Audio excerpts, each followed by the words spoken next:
जय भारत के साथ स्वागत है आप सभी का आपके अपने news channel the CMM news 24/7 पर। तो ब्रेकिंग न्यूज और लेटेस्ट अपडेट में जानेंगे देश और दुनिया की महत्वपूर्ण कुछ चुनिंदा खबरें। तो बड़ी खबरों में खबर निकल कर आ रही है, हार्दिक पटेल कल होंगे बीजेपी में शामिल, समीर वानखेड़े का चेन्नई में हुआ ट्रांसफर। साथ ही खबर में जानेंगे मूसावाला हत्याकांड पर घिरी मान सरकार। साथ ही राष्ट्रपति भवन की छत पर चील के साथ मिला ट्रैकिंग डिवाइस।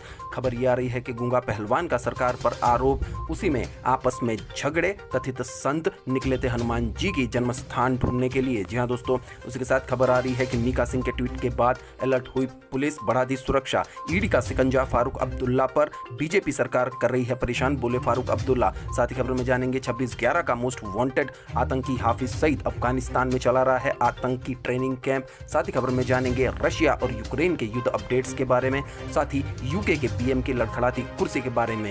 सारी की सारी खबरें बहुत ही महत्वपूर्ण है, चुनिंदा है, तो वीडियो को एंड तक जरूर देखिए ताकि आपकी कोई भी न्यूज अपडेट मिस ना हो। तो हेलो दोस्तों, आज तारीख हो चुकी है 1 जून 2022 और दिन हो चुका है बुधवार। तो आज है दोस्तों भारत की भारोत्तोलक यानी कि वेट लिफ्टर कर्नल मल्लेश्वरी का जन्मदिन। ये प्रथम महिला भारोत्तोलक यानी वेट लिफ्टर भी मानी जाती है।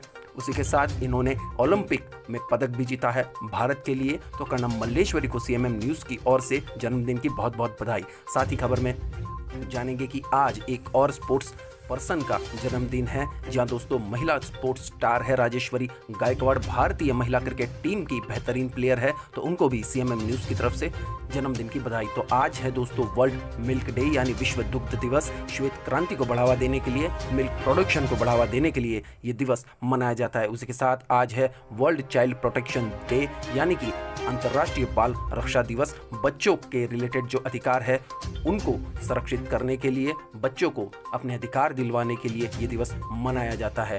तो बढ़ते पहली बड़ी खबर की ओर। तो इस खबर में जानेंगे 2 जून को बीजेपी में शामिल होंगे हार्दिक पटेल। 18 मई को कांग्रेस को बोला था गुड बाय। तो 18 मई को कांग्रेस को गुड बाय बोलने वाले हार्दिक पटेल 2 जून को बीजेपी में शामिल होंगे। सूत्र से मिली जानकारी के मुताबिक गुजरात के मुख्यमंत्री और प्रदेश बीजेपी अध्यक्ष की मौजूदगी में हार्दिक पटेल की प्राथमिक सदस्यता ग्रहण ये करेंगे। कि कांग्रेस छोड़ने के कुछ दिनों बाद पटेल के भाजपा में शामिल होने का निर्णय महत्वपूर्ण इसीलिए हो जाता है क्योंकि यह गुजरात विधानसभा चुनाव से ठीक पहले है। पश्चिम राज्य में इस साल के अंत तक चुनाव होने की संभावना है। 18 मई को कांग्रेस छोड़ने के बाद से ही पटेल के भाजपा या आम आदमी पार्टी में शामिल होने की अटकलें तेज हो गई थी। 28 वर्षीय राजनेता ने अपने विदाई नोट में कांग्रेस नेतृत्व पर चुनाव के प्रति गंभीर नहीं होने का आरोप लगाया था। देखते अगली खबर ये न्यूज अपडेट में जानेंगे। पंजाबी गायक सिद्धू मूसेवाला के अंतिम संस्कार में उमड़ी हजारों की भीड़, पोस्टमार्टम रिपोर्ट में बड़ा खुलासा। तो सिद्धू मूसेवाला के मर्डर के बाद अब उनका पोस्टमार्टम से खबर आ रही है। पंजाबी गायक कांग्रेस नेता सिद्धू मूसेवाला का अंतिम संस्कार कर दिया गया। मूसेवाला के अंतिम संस्कार में हजारों की भीड़ उमड़ी। इससे पहले उनके शव का पोस्टमार्टम भी कराया गया। पोस्टमार्टम में उनके शरीर पर गोलियों के 24 निशान मिले हैं। इस बीच पंजाब पुलिस और उत्तराखंड की एसटीएफ ने मूसेवाला हत्याकांड के 6 संदिग्धों को देहरादून से पकड़ा है। आपको बता दें कि पंजाब के मनसा में बदमाशों ने सिद्धू मूसेवाला की रविवार को गोली मारकर हत्या कर दी थी। देखते अगली न्यूज अपडेट। तो इसमें जानेंगे भारत की सड़कें साल 2024 तक अमेरिका से बेहतर होंगी, केंद्रीय मंत्री नितिन गडकरी ने कहा। तो केंद्रीय सड़क परिवहन और राजमार्ग मंत्री नितिन गडकरी ने इंडिया टीवी संवाद सम्मेलन के मंच पर मोदी सरकार के विकास कार्यों के बारे में बात की और कहा कि भारत की सड़कें 2024 तक अमेरिका से बेहतर हो जाएगी। मैं 22 ग्रीन एक्सप्रेस हाईवे बना रहा हूं। तो अब देखना यह है गडकरी जी कि सही में भारत में 2024 तक सड़कें बनवाते हैं या नहीं। बढ़ते अगली खबर की ओर। तो इस खबर में जानेंगे राष्ट्रपति भवन की छत से मिली चील में लगी थी ट्रैकिंग डिवाइस, अलर्ट हुई सुरक्षा एजेंसियां। तो दिल्ली में राष्ट्रपति भवन की छत से एक चील बरामद हुई है। इस चील में ट्रैकिंग डिवाइस भी लगी हुई थी। इस खबर के सामने आते ही हड़कंप मच गया है और सुरक्षा एजेंसियां अलर्ट हो गई है। दरअसल सोमवार शाम को दिल्ली में आई आंधी के बाद चील राष्ट्रपति भवन की छत पर पहुंची थी। हालांकि पुलिस सूत्रों का कहना है कि ये चील वाइल्ड लाइफ वालों की थी। वाइल्ड लाइफ वाले इस तरह के एक्सपेरिमेंट पक्षियों के साथ करते रहते हैं। मामले की जांच कर ली गई है और कुछ भी संदिग्ध नहीं मिला है। देखते अगली न्यूज अपडेट। तो इसमें जानेंगे मनी लॉन्ड्रिंग मामले में फारूक अब्दुल्ला की बढ़ सकती है मुश्किलें, ईडी ने की पूछताछ।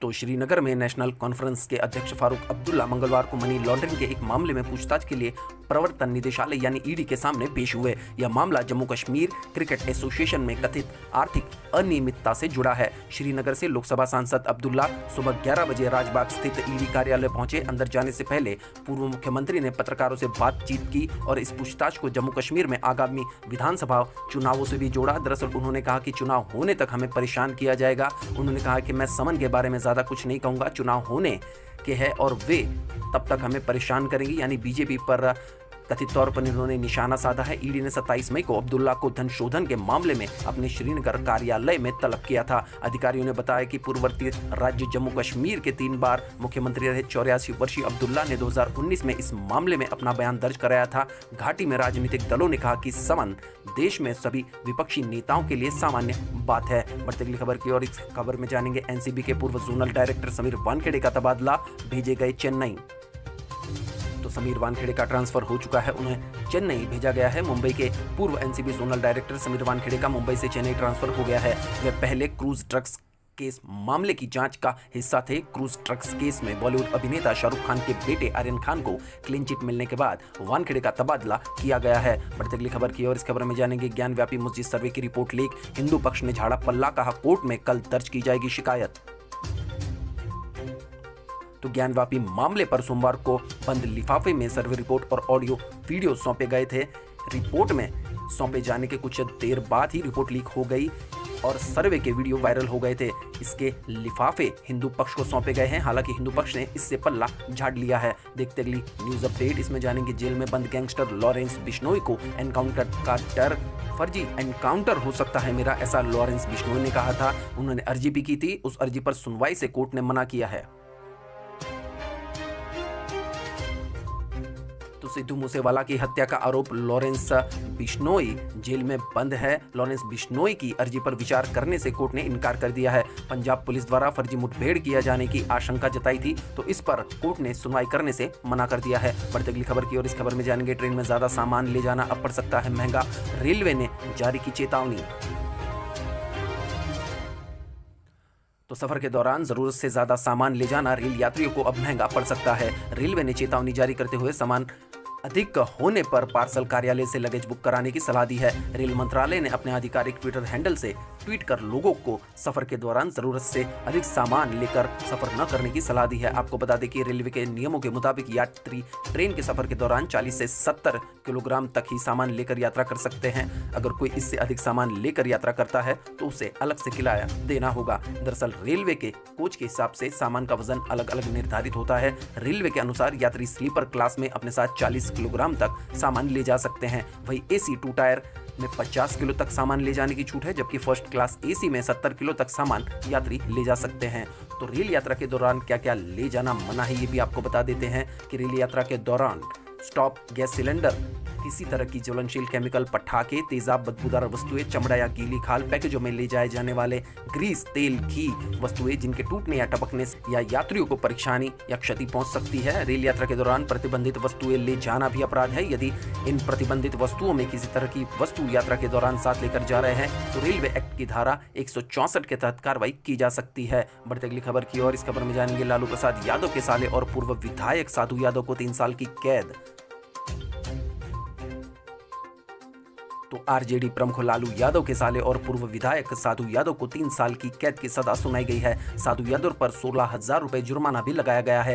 ये फैसला एमपी एमएलए कोर्ट ने सोमवार को सुनाया है। ये सजा सरकारी कार्यालय में घुसकर परिवहन विभाग के अधिकारियों से बदसलूकी से जुड़े मामले में हुई है। कोर्ट ने अनिरुद्ध यादव उर्फ साधु यादव को आईपीसी की धारा 347, 448 और 506 के तहत सजा सुनाई है। बढ़ती अगली खबर की और इस खबर में जानेंगे मिस ग्लोबल का हिस्सा होंगी ट्रांसजेंडर नाज, जाने एक सुखी संपन्न परिवार से होने पर भी कैसे आ गया रिश्तों में मनमुटाव, अब कर रही है इंडिया को रिप्रेजेंट। जी हाँ दोस्तों, ट्रांसजेंडर के ब्यूटी पेजेंट में इंडिया को रिप्रेजेंट करने वाले ट्रांसजेंडर का नाम है नाज। देश की पहली महिला transgender Naaz Joshi miss trans global 2022 pageant में भारत का प्रतिनिधित्व करेगी। इस ब्यूटी कॉन्टेस्ट में दुनिया भर की ट्रांसजेंडर महिलाएं भाग ले रही है। नाज अपने समय का एक चर्चित चेहरा है। एक धन संपन्न परिवार से होने के बावजूद उनको अपने रिश्तों में खटास भी महसूस हुई है। दरअसल नाज जोशी बनकर ट्रांसजेंडर बनकर महिलाओं को समाज में सम्मान दिलाना चाहती है, साथ ही ट्रांसजेंडर को भी सम्मान दिलाना चाहती है। वह मॉडलिंग की दुनिया में आने के बाद से लगातार संघर्ष कर रही है। बढ़ते अगली खबर की और इस खबर में जानेंगे मनी लॉन्ड्रिंग केस के बारे में। 9 जून तक प्रवर्तन निदेशालय की हिरासत में रहेंगे सत्येंद्र जैन, राउत एवेन्यू कोर्ट का फैसला।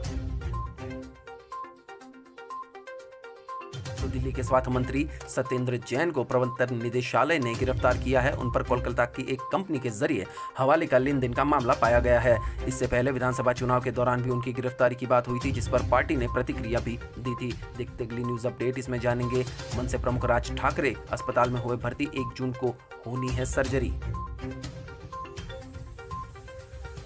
महाराष्ट्र नवनिर्माण सेना के प्रमुख 53 वर्षीय राज ठाकरे को मंगलवार को मुंबई के लीलावती अस्पताल में भर्ती कराया गया है। बुधवार को राज ठाकरे के कूल्हे की सर्जरी होनी है, इसके लिए वो अस्पताल में भर्ती हो चुके हैं। इस बात की जानकारी उनके पार्टी के एक नेता ने दी है। आपको बता दें कि इस महीने की शुरुआत में मनसे प्रमुख ने अपने स्वास्थ्य की जानकारी देते हुए कहा था कि उनके घुटने और पीठ की समस्याओं के लिए उनकी सर्जरी होनी है। इसी के चलते उन्होंने अपना अयोध्या जाने का दौरा भी रद्द कर दिया था। बढ़ते अगली खबर की और इस खबर में जानेंगे सुप्रीम कोर्ट से अनिल देशमुख को बड़ी राहत, बॉम्बे हाई कोर्ट को जमानत अर्जी जल्द सुनने का निर्देश। तो पीटीआई के हवाले से खबर आ रही है, मनी लॉन्ड्रिंग के मामले में महाराष्ट्र के पूर्व गृह मंत्री अनिल देशमुख को राहत मिली है। सुप्रीम कोर्ट ने मंगलवार को कहा कि अनिल देशमुख बॉम्बे हाई कोर्ट में जमानत याचिका पर जल्द सुनवाई के लिए अर्जी दाखिल कर सकते हैं। जस्टिस अजय रस्तोगी और जस्टिस बीवी नागरत्ना की अवकाशकालीन पीठ ने कहा कि उम्मीद और विश्वास है कि उच्च न्यायालय इस मामले पर तेजी से सुनवाई करेगा। देखते अगली खबर की और इस खबर में जानेंगे ममता सरकार ने राज्य के सभी विश्वविद्यालयों से राज्यपाल के अधिकार को खत्म करने की शुरू की कवायद।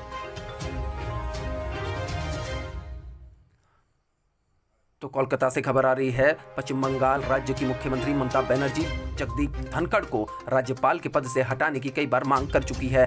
पूर्व में उन्होंने इस बाबत राष्ट्रपति और प्रधानमंत्री को भी पत्र लिखा था। अब तो बात यहां तक आ पहुंची है कि ममता बनर्जी ने जगदीप धनखड़ को अपने ट्विटर अकाउंट पर ब्लॉक कर रखा है। इसके बाद अब ममता सरकार ने राज्य के सभी विश्वविद्यालयों से राज्यपाल के अधिकारों को पूरी तरह से समाप्त करने की कवायद शुरू करते हुए नया मोर्चा खोल दिया है।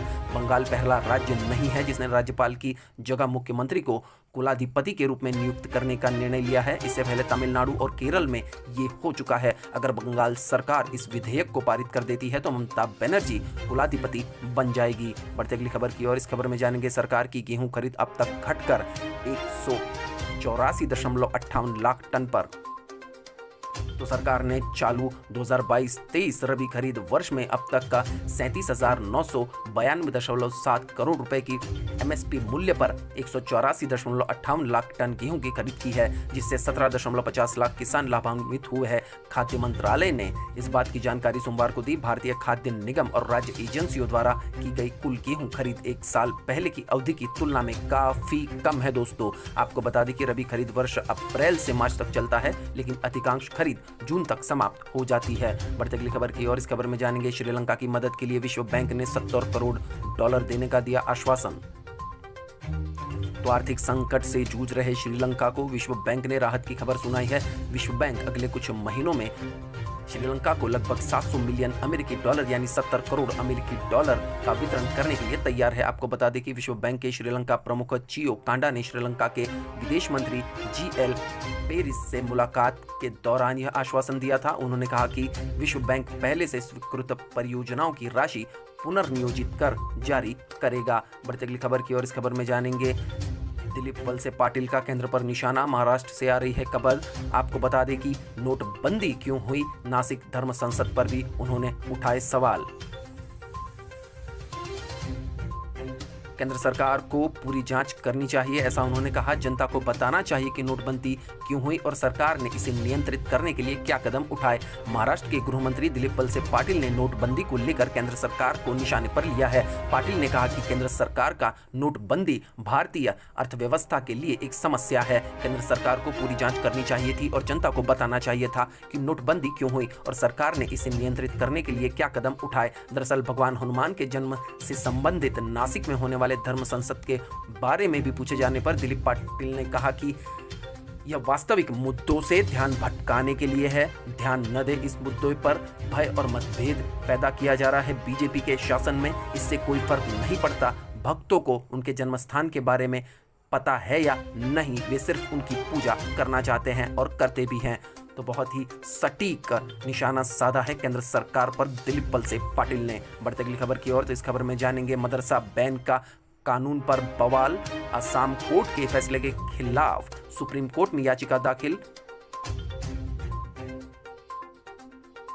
तो असम में मदरसे पर प्रतिबंध के खिलाफ सुप्रीम कोर्ट में याचिका दाखिल की गई है। शीर्ष अदालत में गुवाहाटी हाई कोर्ट के उस फैसले को चुनौती दी गई है जिसमें कोर्ट द्वारा असम सरकार के मदरसा कानून को बरकरार रखा गया था। दरअसल गुवाहाटी हाई कोर्ट ने असम सरकार के उस कानून को बरकरार रखा था जिसमें सरकार द्वारा फंडेड सभी मदरसों को स्कूल में तब्दील किए जाने का प्रावधान है। सूत्रों ने बताया कि असम में मदरसों पर प्रतिबंध लगाने के सर्कुलर को बरकरार रखने के असम हाई कोर्ट के आदेश को सुप्रीम कोर्ट में चुनौती दी गई है। ये याचिका वकील आदिल अहमद के माध्यम से शीर्ष अदालत में दाखिल की गई है। गौरतलब है कि मुख्य न्यायाधीश सुधांशु धुलिया और न्यायमूर्ति सौमित्र सेकिया की बेंच ने कहा था कि विधानसभा और राज्य सरकार द्वारा लाया गया ये कानून सरकार द्वारा फंडेड मदरसों के लिए नहीं है। ये उन्होंने कहा था कि कानून के प्रावधान निजी या सामुदायिक मदरसों पर लागू नहीं होंगे। तो पूरे देश में आप देख सकते हैं दोस्तों, हिंदू मुसलमान का मुद्दा चल रहा है, मस्जिद मंदिर का मुद्दा चल रहा है। अब तो ये लोग हनुमान जी का जन्म स्थान भी ढूंढने के लिए निकल चुके हैं। मदरसों पर बंद लगाया जा रहा है, विवाह के लिए भी कानून लाया जा रहा है। तो इसी के चलते आप देख सकते हैं कि बीजेपी के हिंदू राष्ट्र की मंशा कहां जा रही है। बढ़ते अगली खबर की ओर, तो इस खबर में जानेंगे मूसेवाला की हत्या के बाद सिंगर मीका की सुरक्षा बढ़ी। गैंगस्टर लॉरेंस की पोस्ट को शेयर कर लिखा, ऐसे फेसबुक पेज को करे बैन। तो मशहूर पंजाबी गायक सिद्धू मूसेवाला की हत्या के बाद जोधपुर में सिंगर मीका सिंह की पुलिस ने सुरक्षा बढ़ा दी है। मीका इन दिनों जोधपुर में रियलिटी शो की शूटिंग कर रहे हैं। जोधपुर कमिश्नर ने मीका सिंह की सुरक्षा में पुलिस तैनात की है। सोमवार देर रात मीका के होटल में 50 जवानों को तैनात किया गया है। शूटिंग के दौरान वहां सिक्योरिटी को लेकर व्यवस्थाएं देखी गई है। कुछ पुलिसकर्मी होटल के अंदर व बाहर तैनात किए गए हैं। ड्रोन से होटल की निगरानी की जा रही है। डीसीपी भुवन भूषण यादव ने बताया कि पंजाबी सिंगर सिद्धू मूसेवाला की हत्या के बाद सिंह को एहतियातन सुरक्षा दी गई है। मीका सिंह को एहतियातन सुरक्षा उन्होंने दी है। हालांकि मीका की ओर से कोई डिमांड नहीं की गई थी। तो ये ट्वीट है जिसके चलते मीका को सुरक्षा दी गई है। वीडियो को आप पोस्ट करके अपनी स्क्रीन पर इस ट्वीट को पूरा पढ़ सकते हैं। बढ़ते अगली खबर की ओर, इस खबर में जानेंगे India versus south Korea men's hockey के बारे में। फाइनल का टिकट काटने उतरेंगे भारतीय युवा सितारे। कोरिया को चुनौती नहीं आसान। जी दोस्तों, कोरिया की चुनौती आसान नहीं है। कोरियन टीम एक मजबूत टीम है। भारतीय पुरुष हॉकी टीम ने एशिया कप 2022 में अभी तक अच्छा खेल दिखाया, लेकिन उनकी अपने सर्वश्रेष्ठ खेल खेलने की अब भी जरूरत आन पड़ी है क्योंकि फाइनल का टिकट वो कटा सके। इस रेस में उसे पार करनी है साउथ कोरिया की चुनौती। बढ़ते अगली खबर की ओर, तो इस खबर में जानेंगे गूंगा पहलवान का हरियाणा सरकार पर निशाना। बोले 5वां डेफ ओलंपिक जीतने पर पैरालंपिक का 5वां हिस्सा दिया। तो गूंगा पहलवान के नाम से मशहूर हरियाणा के रेसलर वीरेंद्र सिंह ने पैरालंपिक मेडल जीतने पर मिलने वाली रकम पूरी न देने पर हरियाणा सरकार को कोसा है। 5वें डेफ ओलंपिक में कांस्य मेडल जीतने वाले वीरेंद्र सिंह को हरियाणा सरकार ने बतौर इनामी राशि 40 लाख रुपए दिए हैं। सरकार के इसी फैसले से नाराज वीरेंद्र सिंह ने अपने ट्वीट में लिखा कि वह हरियाणा सरकार के काले कानूनों की निंदा करते हैं। उन्होंने मुझे डेफ ओलंपिक में मेडल जीतने पर मिलने वाली रकम का महज 5वां हिस्सा दिया है। यह पैसा वह अपने बापू को समर्पित करते हैं। बढ़ते अगली खबर की ओर, इस खबर में जानेंगे हनुमान के जन्म स्थान पर धर्म संसद रद्द। शास्त्रार्थ के दौरान संतों में जमकर हुई बहस। एक संत ने माइक से मारने का किया प्रयास। तो खुद को संत कहने वाले, साधु कहने वाले ही गुस्से में आ जाते हैं और माइक से एक दूसरे पर मारपीट करने लगते हैं। दरअसल हनुमान जी का जन्म स्थान ढूंढने ये लोग निकले हैं। हनुमान जी का जन्म स्थान तो मिला ही नहीं, हालांकि ये झगड़ा करके जरूर आ गए। तो हनुमान जी के जन्म स्थान को लेकर जारी विवाद के बीच नासिक में हो रही धर्म संसद बेनतीजा और ठप हो गई है। यहाँ के संतों के दो गुटों में जमकर बहस हुई और मामला इस कदर बढ़ा कि एक संत ने वहां रखे पत्रकारों के माइक से आयोजक पर हमला करने का प्रयास किया। इसके बाद धर्म संसद को बीच में ही रद्द कर दिया गया। बढ़ते अगली खबर की ओर, तो इस खबर में जानेंगे मूसेवाला हत्याकांड से बैकफुट पर आम आदमी पार्टी सरकार। सिक्योरिटी कटौती लीक पर घिरी। अब कैबिनेट मीटिंग और विधायकों की ट्रेनिंग टालनी पड़ी।